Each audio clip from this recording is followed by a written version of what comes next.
Hello guys, today in this video I'm going to show you how to reset Google Chrome browser. So guys, if you want to reset Google Chrome browser, so very easy. Firstly, open any Chrome browser,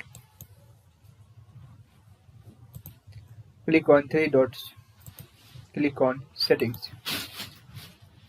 After click on advanced,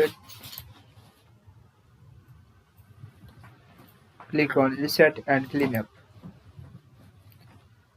Here option restore settings to their original default. Click it, click on reset settings. Check this. So guys, this is very simple and easy method if you want to reset Google Chrome browser.